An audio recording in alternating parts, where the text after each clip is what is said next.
Strike action is no stranger to the University of Edinburgh, and just behind me right now we're outside of the Old College, where the home of the law school is occupied with a hardline picket strike where the entrances have been barred by both students and staff alike, looking to see better negotiations made towards pension rises and ensuring that contracts with 0 hours are completely barred. Outside of the Old College there are strikes and picket lines set up at Appleton Tower, at all buildings across George and Bristow Square, as well as the College of Art and a plethora of other university-wide buildings. Can I just clarify that we as union members we're not doing a hard picket. We haven't closed entrance to students, so that's not true. Students have done that. We don't control students. So if you want to find out why they've done a hard picket, speak to the students. Our pay has been cut by about 25% over the last decade. Our pensions have been cut by between 35 and 40%. There's a 16% gender pay gap. We have massive workload issues. We have about 50% of the teaching in this university is done by people who are not on proper contracts, who have precarious work, which means their whole lives are precarious. They cannot settle, they cannot dedicate themselves to doing their work properly. This university brings in hundreds of millions of pounds. It makes an incredible amount of profit from tuition fees. It has grown massively over the last decade. It can afford to pay us with dignity. The pension has been revalued. There is absolutely no financial rationale for cutting our retirement savings. It's disgusting. SSSN organised a hard picket this morning, which is stopping students from actually entering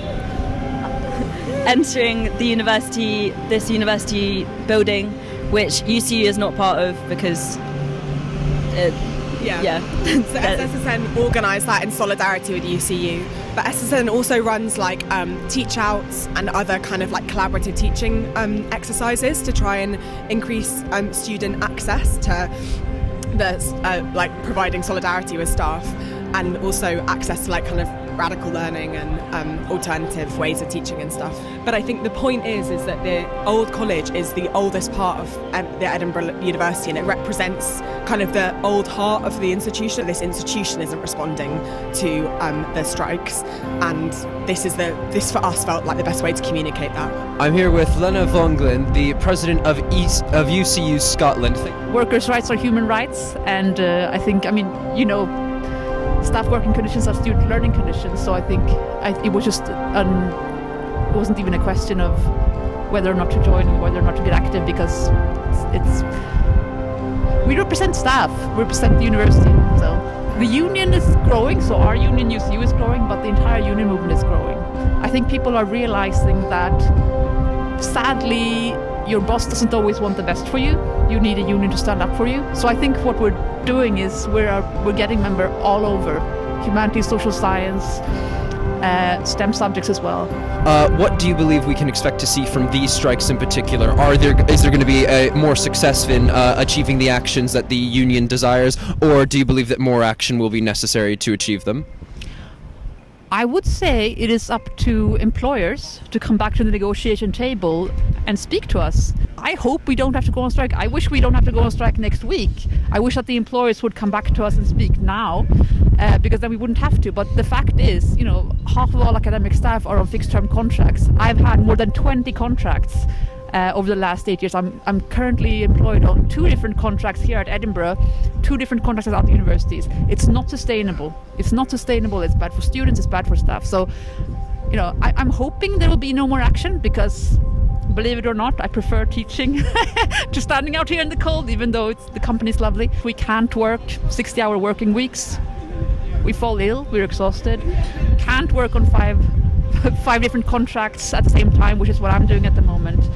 And we're doing it for students as well. So how long have you been employed at the University of Edinburgh? I have been a tutor for various schools around the university since September 2013. All of it on precarious guaranteed hours contracts.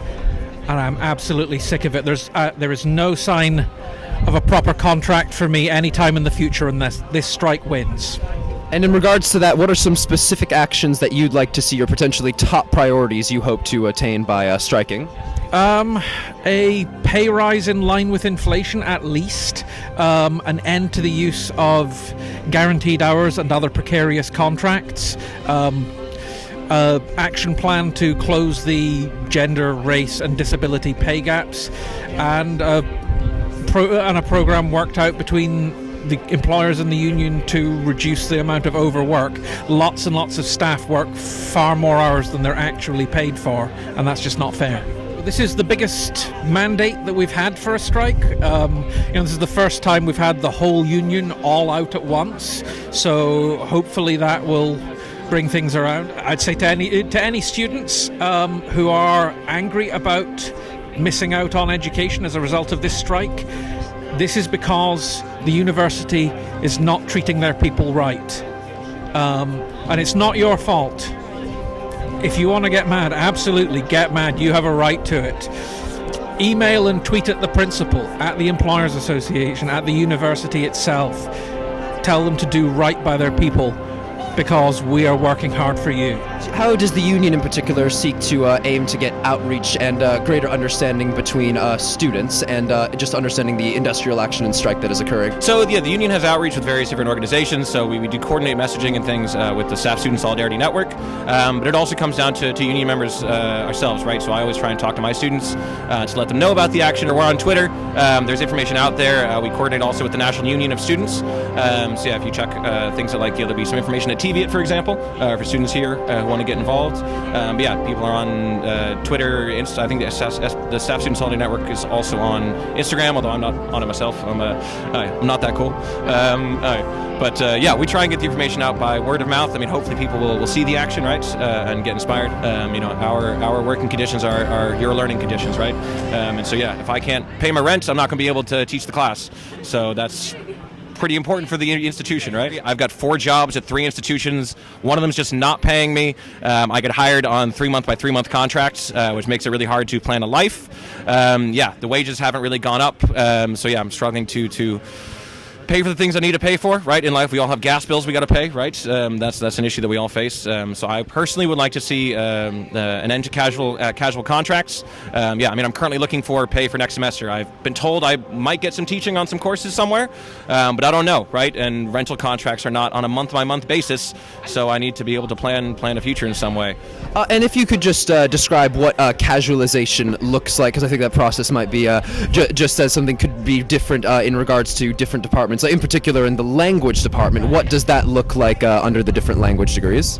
Well, basically it's referring to precarious contracts, either fixed-term contracts where whether it's researchers or tutors have to reapply for their jobs every single year, so they have no actual job security.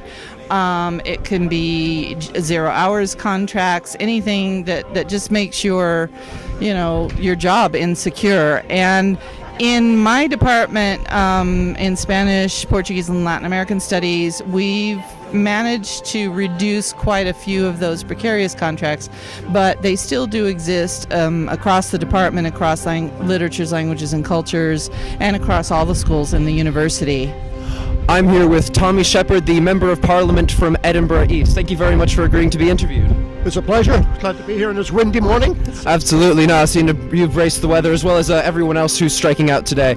So what is your stance on the strikes that are occurring at Edinburgh? Well, I'm fully in support of them, really, and I'm disappointed that this is still going on. I was here, I think, 6 months ago when this dispute started, and again 3 months ago when we thought it was nearly resolved. And it is shocking that the employers haven't reached a settlement and are still offering a paltry wage increase for university staff in the face of a dramatic cost of living crisis where people can't afford to pay their bills. And this isn't just about the pay for individual teachers, in my view. This is about investment in higher education and about the quality of higher education that we're going to have today and in the future. So they have my backing, and I hope that the university employers will see sense, get round the table and strike a deal. And how has the Scottish Parliament in particular been any different to Westminster in dealing with universities in Scotland as versus the UK on a whole? Well, unfortunately, the Scottish Parliament doesn't have responsibility for teachers' pay. If we did have, I'm confident that there would have been a settlement by now, and we would have had a much better relationship with the staff who are so vital to the future of higher education. Is there any consensus going on between the SNP and the Labour Party in terms of negotiating out the strikes, as they've also taken a stance in supporting the unions and trying to see negotiations go through? Well, I think all the opposition parties at Westminster are united in trying to put pressure on the government to settle this dispute. Unfortunately, we are in opposition, so we don't have the power to do it ourselves. But hopefully, one day soon, there'll be a general election, we'll get a change of government, and we'll be able to get a much better deal for university staff here and throughout the country.